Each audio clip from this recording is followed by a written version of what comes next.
Hello નમસ્કાર વિદ્યાર્થી મિત્રો, કેમ છો? મજામાં? વિદ્યાર્થી મિત્રો, આજે આપણે ધોરણ 11 કોમર્સ ની અંદર વાણિજ્ય વ્યવસ્થા અને સંચાલનમાં ચેપ્ટર નંબર 4 જે આપણે ભણી રહ્યા છે એનો આજે છેલ્લા તબક્કાની વિશે આપણે વાત કરી. 12મો પાઠ છે.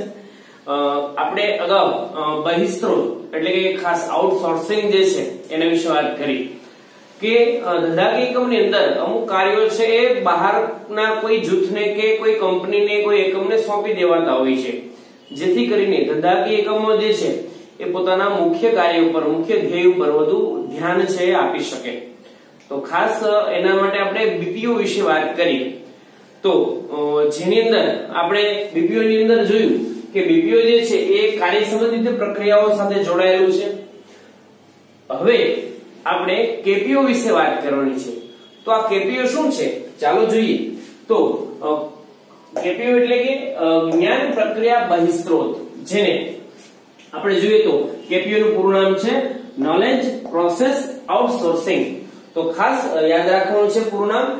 કેપીઓ ની સંકલ્પના જોઈએ તો કેપીઓ એટલે ખાસ વિજ્ઞાન સંબંધિત પ્રક્રિયાઓનું આઉટસોર્સિંગ, કે ધંધાકીય એકમની અંદર જે જ્ઞાન સંબંધિત પ્રક્રિયાઓ છે કે જે પ્રક્રિયા દ્વારા ધંધાકીય એકમોમાં મહત્વના નિર્ણયો લેવાના હોય કે કોઈ જ્ઞાનને લગતી કોઈ આવડત, કોઈ નિપુણતાને લગતા કોઈ પ્રશ્ન હોય, તો એ જે કઈ પ્રક્રિયાઓ છે એનું આઉટસોર્સિંગ કરવું, એટલે એ પ્રક્રિયાઓને કોઈ બીજા જૂથ સાથે કરાર આધારિત તમે એને કામગીરી સોંપો તો એને આપણે કેપીઓ તરીકે ઓળખશું, એટલે કે નોલેજ પ્રોસેસ આઉટસોર્સિંગ.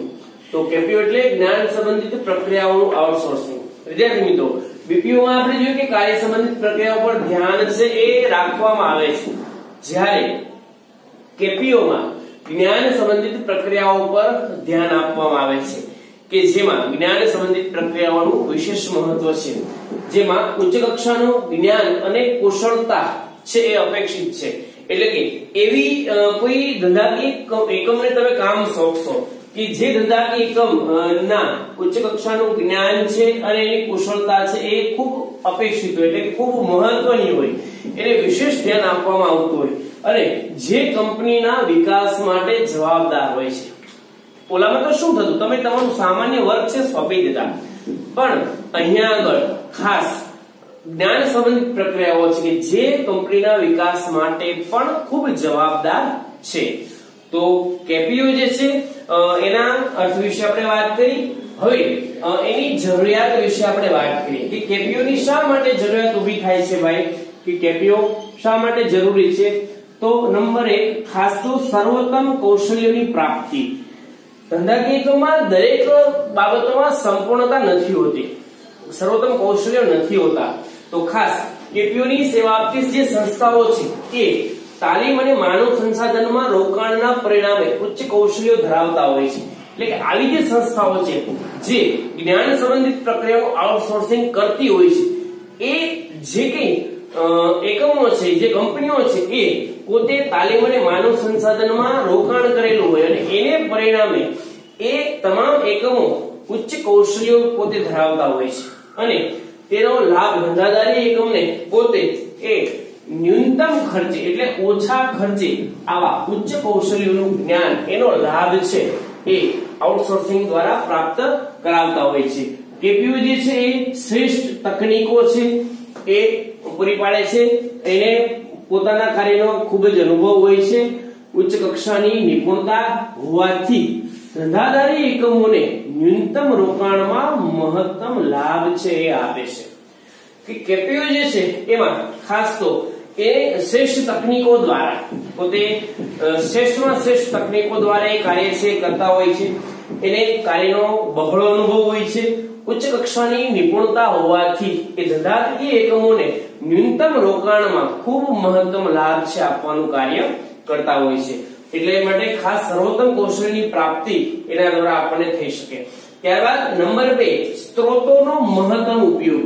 ધંધાકીય એકમની અંદર આપણને ખ્યાલ છે વિદ્યાર્થી મિત્રો કે પ્રત્યેક ધંધાદારી એકમમાં પ્રાપ્ત સ્ત્રોતો કેવા છે, મર્યાદિત છે. એ દરેક બાબતમાં પોતે નિપુણ હોતા નથી, કંઈક ને કંઈક તો ખામી હોય જ છે. કાં તો ટેકનોલોજીકલ ખામી હોય, કાં તો કર્મચારી સંબંધિત ખામી હોય, ઘણા બધા પ્રશ્નો છે ઉભા થતા હોય છે. તો આઉટસોર્સને કારણે એકમોના માનવ સંસાધનો મુક્ત બને છે, એટલે કે એકમો જે કામ સોંપી દે છે, હવે એ કામની જવાબદારી એની રહેતી નથી, એટલે એનું જે માનવ સંસાધન, એના જે કર્મચારીઓ છે એ મુક્ત રહે છે, એને એ કામમાં કોઈ પણ દખલગીરી પણ કરવાની રહેતી નથી, અને તેઓ ગ્રાહકલક્ષી પ્રવૃત્તિઓમાં વિશેષ ધ્યાન છે આપી શકે, જેનાથી ધંધાકીય એકમને ગ્રાહકો વધારી શકે, એના નફાનું ધોરણ વધારી શકે, ધંધાનું વિસ્તરણ કરી શકે. બરાબર છે. તો સ્ત્રોતોનો મહત્વનો ઉપયોગ. ત્યારબાદ નંબર 3 છે જટિલ સમસ્યાઓનું નિરાકરણ જો લાવવું હોય તો એના માટે આપણને ખ્યાલ છે આપણે નિષ્ણાતો પાસે જતા હોય છે. તો કેપીઓની જે સેવા આપતી સંસ્થાઓ છે એ પોતે શ્રેષ્ઠ તકનીકો દ્વારા, બહોળા અનુભવ દ્વારા પોતે કાર્ય કરતી હોય છે, એને પરિણામે જેમાં ઉચ્ચ કક્ષાના તકનીકી કૌશલ્યોની જરૂર પડે છે, અને એ કેપીઓ છે તે એનું નિરાકરણ છે એ ખૂબ જ સરળતાથી લાવી શકે. એટલે આવી સંસ્થાઓ જે કઈ ધંધાકીય એકમના જટિલ સમસ્યા છે, જટિલ પ્રશ્નો છે, એનું નિરાકરણ ઝડપથી લાવી શકે. ત્યારબાદ નંબર 4 મુખ્ય કાર્યો પર વિશેષ ધ્યાન તમે આપી શકો. ખાસ કરીને ધંધાકીય એકમની અંદર કે કોઈ પણ બીજા એકમની અંદર તમે જો કે તમે અમુક કામ બીજી કોઈ કંપનીને કે સંસ્થાને સોંપી દો એટલે પછી એની જવાબદારી તમારી રહેતી નથી. દાખલા તરીકે આપણે જોઈએ તો કોઈ શાળા છે, તો એ કોઈ શાળા છે, કોમ્પ્યુટર વિભાગ છે, કોઈને આઉટસોર્સિંગમાં સોંપી દે, સ્ટેશનરી છે સોંપી દે, કેન્ટીન છે સોંપી દે, તો શું થશે? એને એ બાબતો પર કોઈ પણ જાતના ચર્ચા કે વિચારણા, કોઈ પ્રશ્નો ઉભા થવાનો કોઈ બાબત રહેશે નહીં. તો આ રીતે કોઈ એકમ છે પોતાના ગૌણ કાર્યોને કે પોતાના આ રીતે જ્ઞાન સંબંધિત કોઈ કાર્ય છે એને સોંપી દે તો એ મુખ્ય કાર્ય પર ધ્યાન છે આપી શકે, એટલે કે મુખ્ય કાર્ય પર વિશેષ ધ્યાન કેપીઓ દ્વારા આપી શકાય. ત્યારબાદ નાણાંનો મહત્તમ ઉપયોગ છે એ થઈ શકે. ખાસ ધંધાકીય એકમની અંદર કે કેપીઓમાં તમે રોકાણ કરો છો ત્યારે એ ઓછા ખર્ચે તમને વધુ મહત્તમ લાભ આપવાનો પ્રયત્ન કરતા હોય છે, જેનાથી ધંધાકીય એકમો વિકાસ માટે પોતે મૂડીનો ઉપયોગ છે મહત્તમ કરી શકે. એને અમુક પ્રકારના ખર્ચાઓ છે અલગથી કરવા પડતા હોતા નથી, જેથી કરીને એ મહત્તમ ઉપયોગ છે મુખ્ય કાર્ય પાછળ નાણાંનો કરી શકે. ત્યારબાદ નંબર 6 કે ધંધાકીય એકમના ખર્ચમાં ઘટાડો. વિદ્યાર્થી મિત્રો, ખાસ કંપનીના જે કઈ કાર્યો છે, ખાસ કરીને કંપનીના બજાર પ્રક્રિયા સંબંધિત કાર્ય, સંશોધન વિકાસના કાર્યો, આવા કાર્યોનું આઉટસોર્સિંગ કરવાથી ધંધાકીય એકમના ખર્ચમાં છે ઘટાડો થાય છે, અને એ ખર્ચમાં ઘટાડો થાય એટલે એના નફામાં પણ વધારો થશે. તો ધંધાકીય એકમના આવા રીતે અલગ અલગ ખર્ચાઓ છે ઓછા થશે.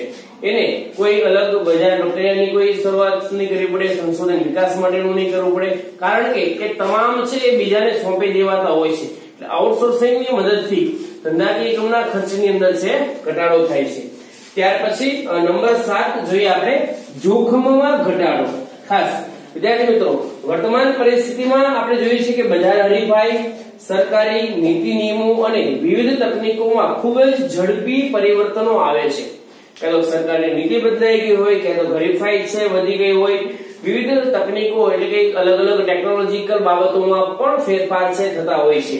ધંધાકીય એકમોએ કરેલું રોકાણ છે એ સમય જતા ઉપયોગી રહેતું નથી. દાખલા તરીકે આઉટસોર્સિંગ નથી કરતા, તો એ જો કોઈ એના માટે બીજું કોઈ કાર્ય સોંપે અથવા તો કોઈ નવું એક વ્યવસ્થા કરે તો હરીફાઈ છે એ હરીફાઈની અંદર તમે જો કે ઘણીવાર છે આપણે નવી ટેકનોલોજી લાવી પણ બીજી કોઈ ટેકનોલોજી આવતા એ ટેકનોલોજી તમારી નકામી બનતી હોય છે. એના માટે તમે કોઈ કાર્ય માટે કોઈ કર્મચારી રાખો પણ સમય જતા એની પણ જરૂરિયાત નથી હોતી. તો આઉટસોર્સિંગ દ્વારા તમે એવો કોઈ વિશેષ ખર્ચ તમારે કરવો પડતો નથી, ડાયરેક્ટ તમે જે તે કંપનીઓને કામ છે સોંપી દેતા હોય છે. એટલા માટે ખાસ વિવિધ જે તકનીકો છે એમાં ખૂબ ઝડપથી જે પરિવર્તનો આવે છે, અને એમાં જો ધંધાકીય એકમો રોકાણ કરે તો એ સમય જતા પોતે ઉપયોગી રહેતું નથી, કારણ કે હરીફાઈની કારણે સતત પરિવર્તનો થતા હોય છે. આઉટસોર્સિંગ થી આ જે જોખમ છે એની અંદર ઘટાડો થાય. તમારે કોઈ રોકાણ કરવાનું જ નથી, કારણ કે જે તે પરિસ્થિતિ આવે અનુરૂપ તમે અન્ય અલગ અલગ કંપનીઓને કે સંસ્થાઓને કામની સોંપણી કરી અને તમે એનો લાભ છે લઈ શકો છો. તમારે એના માટે કોઈ મૂડીરોકાણ પણ કરવું પડતું નથી. તો ખાસ કેપીઓની અલગ અલગ 7 જરૂરિયાતો વિશે આપણે વાત કરી. ત્યાર પછી છેલ્લો મુદ્દો છે કે કેપીઓ છે એનું કાર્યક્ષેત્ર શું, કે કયું કાર્યક્ષેત્ર આપણને કેપીઓનું જોવા મળે છે. તો જેમાં નંબર 1 વ્યાપાર અને બજાર સંશોધનો. ખાસ ધંધાની અંદર વ્યાપારને લગતી કોઈ બાબતો હોય કે બજાર સંશોધનની બાબત હોય એ કેપીઓ દ્વારા થાય છે. બીજું કાયદાકીય સેવાઓ પણ કેપીઓ દ્વારા પૂરી પાડવામાં આવે છે, કે કાયદાકીય કોઈ બાબતો તમારે હોય તો એ પણ ડાયરેક્ટ તમે અંતર્ગત કામગીરી સોંપી શકો. પછી મેડિકલ સેવાઓ છે. ખાસ તમે જોવો છો કે મેડિકલ સુવિધામાં ખાસ આખા કંપનીના તમામ કર્મચારીઓનો મેડિક્લેમની સુવિધા કે મેડિકલ સુવિધા કોઈ ડોક્ટર છે એ રાખીને પણ તમે એ તમામ કામગીરી સોંપી શકો છો. ત્યારબાદ તાલીમ અને માર્ગદર્શન. તો એનો પણ અલગ વિભાગ માટે અલગ અલગ સંસ્થાઓ કામ કરતી હોય છે, જે તમારા કર્મચારીઓને તાલીમ અને માર્ગદર્શન આપતા હોય છે. ત્યારબાદ સંશોધન અને વિકાસની જે બાબત છે એમાં પણ ખાસ અલગ અલગ સંસ્થાઓ કાર્ય કરે છે.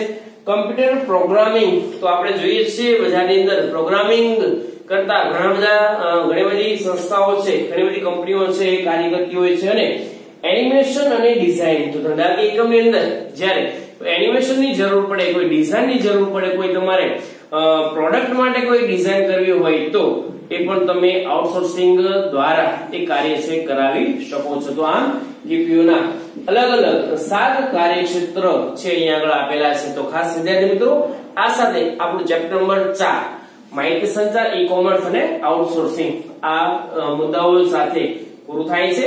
તો હવે નેક્સ્ટ વિડિયોની અંદર નવા મુદ્દા સાથે નવા ચેપ્ટરની અંદર ફરી પાછા મળશું. Thank you.